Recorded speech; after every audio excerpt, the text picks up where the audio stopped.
안녕하십니까? 역사에 숨겨진 진실과 문화의 깊이를 탐구하는 시간입니다.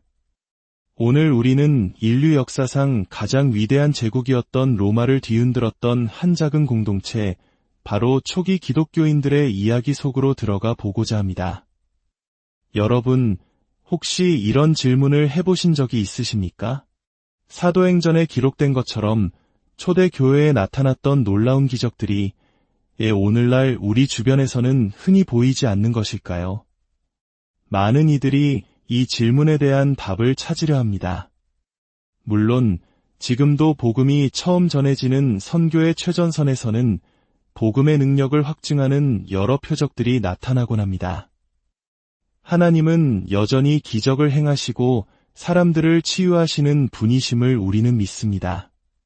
하지만 오늘 우리가 주목하고자 하는 것은 눈에 보이는 한 기적보다 더 강력하고 거대한 로마 제국 전체를 뒤흔들었던 또 다른 종류의 기적입니다.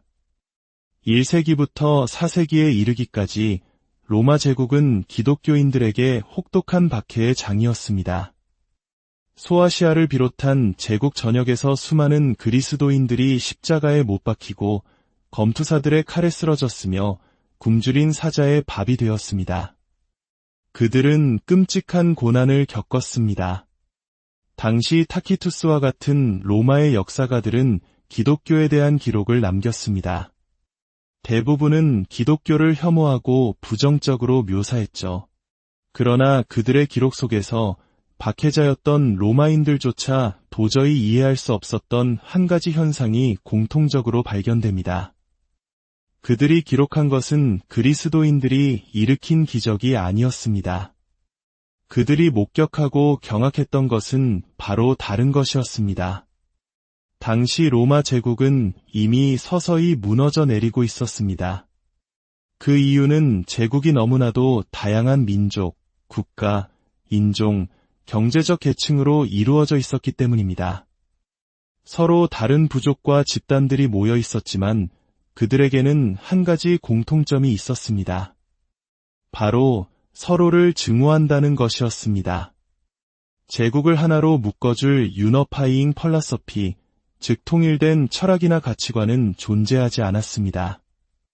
오직 냉소주의와 증오만이 가득했죠. 그 무엇도 그들을 하나로 붙들어 맬 수 없었습니다. 그런데 바로 그 분열과 증오의 제국 한가운데 로마인들이 도저히 이해할 수 없는 유일한 공동체가 있었습니다. 평소라면 서로를 죽일 듯이 미워했을 사람들이 서로를 위해 살고 서로를 위해 죽고 자신의 집과 음식과 옷을 나누는 곳, 바로 예수 그리스도의 교회였습니다. 로마인들은 이 현상을 이해할 수 없었습니다. 대체 무엇이 저들을 저렇게 만들었는가? 기억하십니까? 예수님께서 하신 말씀을 말입니다. 아니, 그분이 하시지 않은 말씀을 먼저 기억해 봅시다. 예수님은 결코 너희가 기적을 행하면 사람들이 너희를 내 제자인 줄 알리라고 말씀하지 않으셨습니다. 그분은 이렇게 말씀하셨습니다. 너희가 서로 사랑하면 이로써 모든 사람이 너희가 내 제자인 줄 알리라. 이것이야말로 세상을 변화시킨 진정한 기적이었습니다. 서로 다른 배경을 가진 사람들이 그리스도 안에서 한 형제가 되어 보여준 초자연적인 사랑. 이것이 바로 로마 제국의 심장을 관통한 복음의 능력이었습니다. 성경에 따르면 세상에는 여러 인종이 있는 것이 아닙니다. 오직 인류라는 단 하나의 인종만이 있을 뿐입니다. 우리는 모두 한 조상, 아담의 후손이며 그는 우리 모두를 큰 곤경에 빠뜨렸습니다. 하지만 이제 우리에게는 새로운 아버지가 생겼고 그분 안에서 모든 것이 바로잡혔습니다. 우리의 진정한 부족, 우리의 진정한 민족, 우리의 진정한 국가는 무엇입니까? 그것은 바로 주님의 이름을 부르는 모든 사람들입니다. 언젠가 우리는 모두 그리스도 예수 안에서 온전하게 될 것이며 너무나도 위대한 영광과 사랑, 그리고 기쁨 속에 거하게 될 것입니다. 저는 신학적으로 확신합니다. 그날의 기쁨은 너무나도 커서 우리의 육체가 초자연적으로 강건해지지 않는다면 그 기쁨을 감당조차 할 수 없을 것입니다. 그리고 이 모든 것은 오직 그리스도 안에서만 가능합니다. 그렇다면 이 놀라운 구원은 어떻게 우리에게 주어지는 것일까요? 바로 회개와 예수 그리스도를 향한 믿음을 통해서입니다. 로마서 11장 6절은 이렇게 말합니다. 만일 은혜로 된 것이면 행위로 말미암지 않음이니 그렇지 않으면 은혜가 은혜되지 못하느니라. 이 말씀은 서구 문명 철학의 근간이 되는 무모순의 법칙을 담고 있습니다. 어떤 것이 A이면서 동시에 A가 아닐 수는 없다는 것입니다. 사도 바울은 구원에 대해 명확히 선언합니다. 만일 우리의 구원이 은혜를 기초로 한 것이라면 그것은 더 이상 행위를 기초로 한 것이 아닙니다. 이 둘 사이에는 타협의 여지가 없습니다. 내가 은혜로 구원받았다면 행위로 구원받은 것이 아닙니다. 행위로 구원받으려 한다면 그것은 더 이상 은혜가 아닙니다. 하지만 야고보서를 보면 행위에 대한 강조가 나옵니다. 그렇다면 성경은 모순되는 것일까요? 그렇지 않습니다. 구원은 100% 그리스도의 은혜로 말미암는 것입니다. 만약 누군가 이 말을 듣고 정말 멋지군. 그렇다면 이제 마음껏 죄를 짓고 은혜가 넘치게 하자. 라고 생각한다면 그는 그리스도인이 아닙니다. 그것은 마치 헌신적인 아내가 남편에게 나는 당신을 무조건적으로 사랑해요 라고 말하자 남편이 잘됐군. 이제 마음껏 바람을 피워야지. 라고 말하는 것과 같습니다. 그것은 사랑을 모독하는 행위입니다. 진정으로 은혜를 깨달은 사람은 이렇게 반응할 것입니다. 그리스도께서 모든 것을 이루셨고 구원은 오직 믿음으로 받는 것이군요. 이보다 더 놀라운 소식은 없습니다. 이제 저는 무엇을 해야 할까요? 그 마음속에는 어떤 소원이 샘솟을까요? 그분을 사랑하고 싶습니다. 그분을 더 알고 싶습니다. 선한 일을 행하고 싶습니다. 그분을 섬기고 축복하고 찬양하고 싶습니다. 그분을 존귀하게 하고 내 삶을 그분께 드리고 싶습니다. 이것이 바로 은혜와 행위의 올바른 관계입니다. 만약 구원이 99%의 예수님과 1%의 나의 노력으로 이루어진다면 저는 그 1%에서 반드시 실패할 것이고 아무런 소망도 없을 것입니다. 그러나 하나님께서 그 아들의 공로를 통해 오직 은혜로 나를 구원하셨기에 만약 내가 진정으로 구원받고 내 마음이 거듭나고 내 생각이 새로워졌다면 내 마음은 감사로 흘러넘쳐 이렇게 외치게 될 것입니다. 나는 일하고 싶습니다. 선한 일을 하고 싶습니다. 그분을 기쁘시게 하고 싶습니다. 그러므로 행위는 구원을 얻기 위한 조건이 아니라 구원받았다는 증거입니다. 행위는 구원에서 흘러나오는 자연스러운 열매입니다. 우리는 그들의 열매로 그들을 알게 될 것입니다. 때로는 그 열매가 상한 심령으로 나타나기도 합니다. 비록 우리가 그리스도를 사랑하고 그분을 섬기기를 원하지만 때때로 마음이 무뎌지고 형제에게 죄를 짓고 조급해하며 여러 잘못을 저지를 수 있습니다.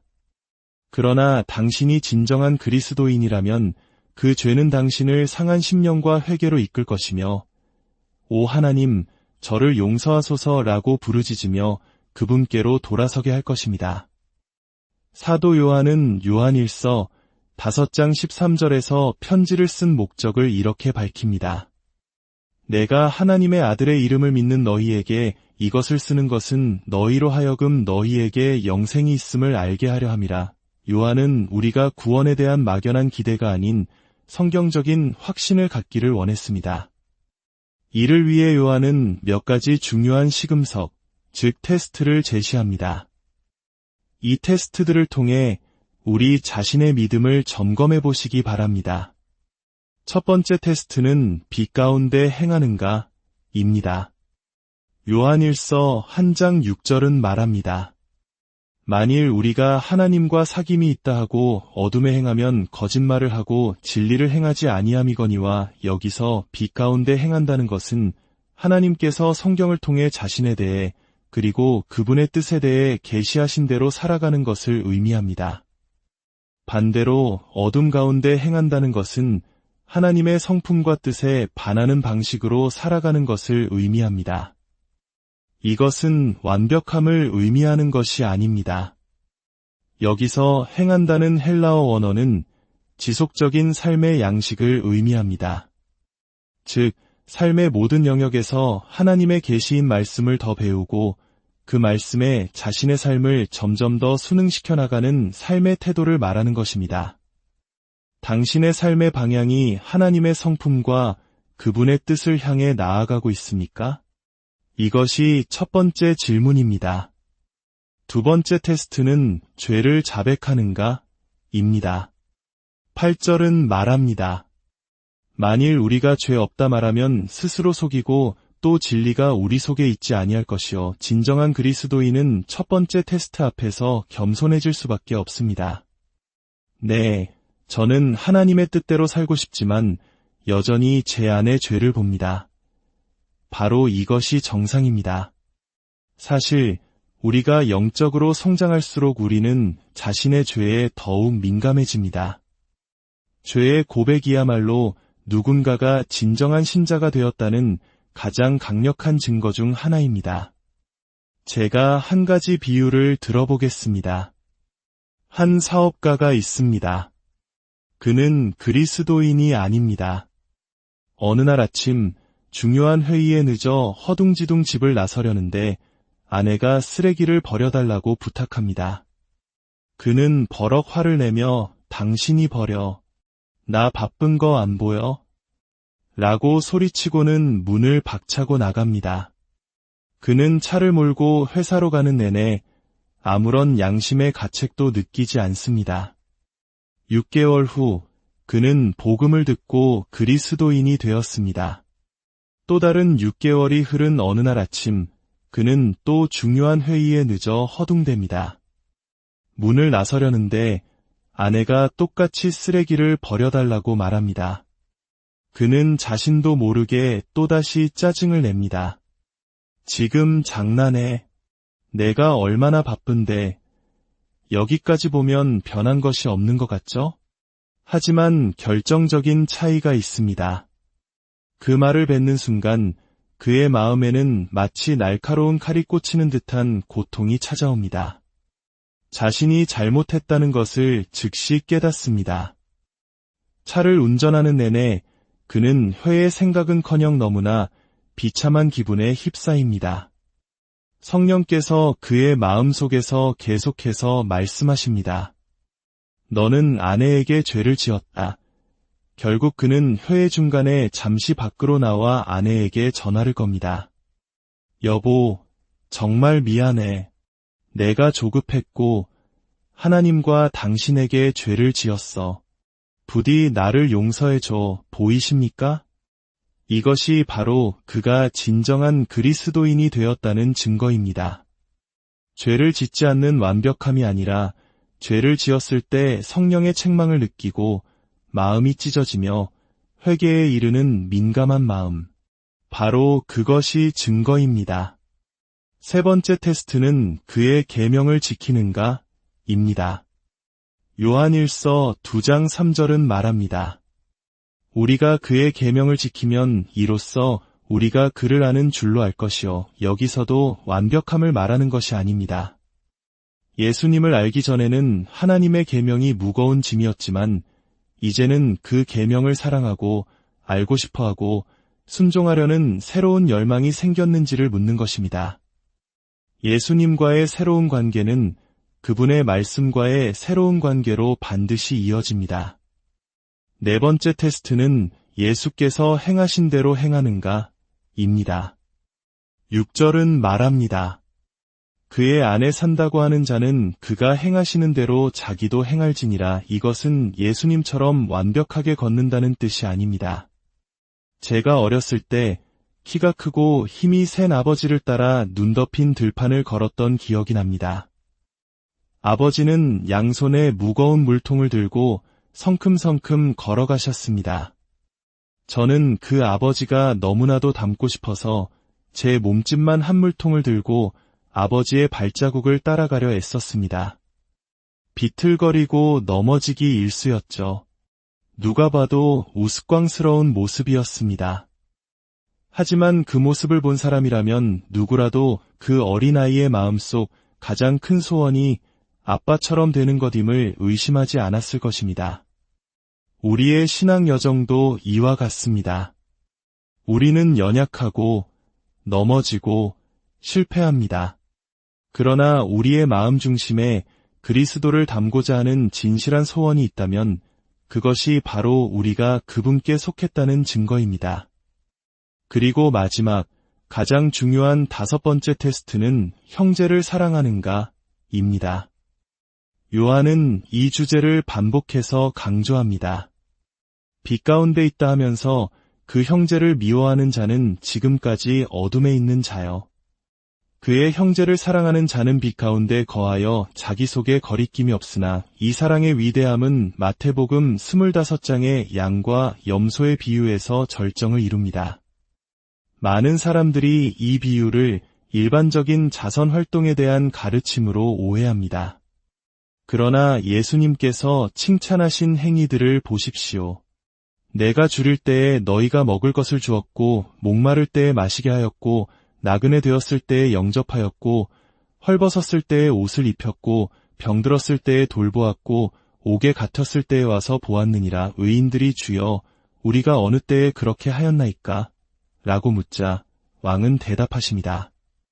너희가 여기 내 형제 중에 지극히 작은 자 하나에게 한 것이 곧 내게 한 것이니라. 핵심은 내 형제 중에 지극히 작은 자입니다.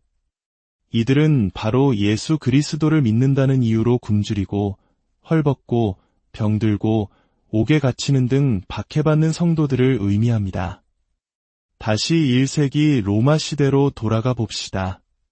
깊은 밤 숲속에서 비밀리에 예배를 드리고 흩어진 성도들. 그런데 갑자기 문을 두드리는 소리가 들립니다. 형제여.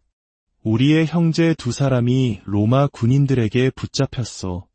그들은 매를 맞고 옷을 빼앗긴 채 감옥에 갇혔소. 우리가 돕지 않으면 그들은 굶주림과 추위 속에서 죽게 될 것이오.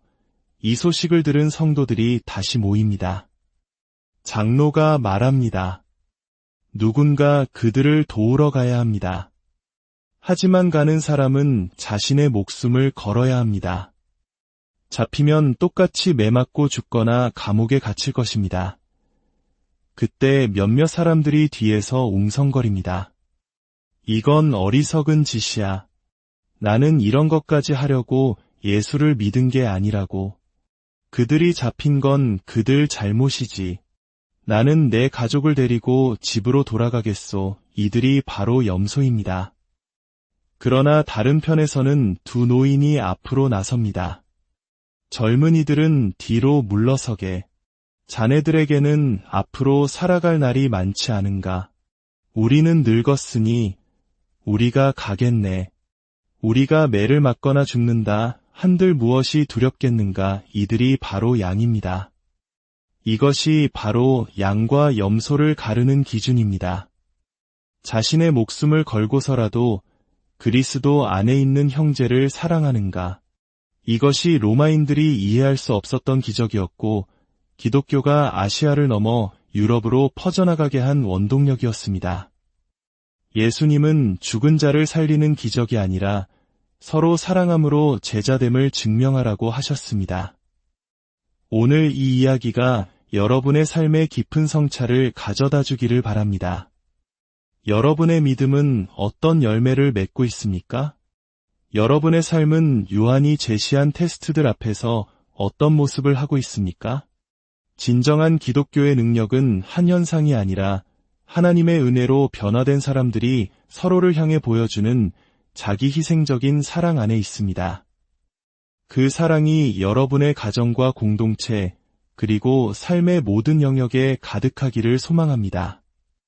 오늘 들려드린 이 이야기가 여러분의 마음에 깊은 울림을 주었다면 이 은혜의 메시지를 주변 분들과도 나누어 주십시오. 이 채널을 구독하고 좋아요를 눌러주시는 것은 더 많은 분들께 이 귀한 진리를 전하는 작은 불씨가 될 것입니다. 여러분의 삶의 모든 걸음 위에 하나님의 놀라운 은혜와 평강이 함께하시기를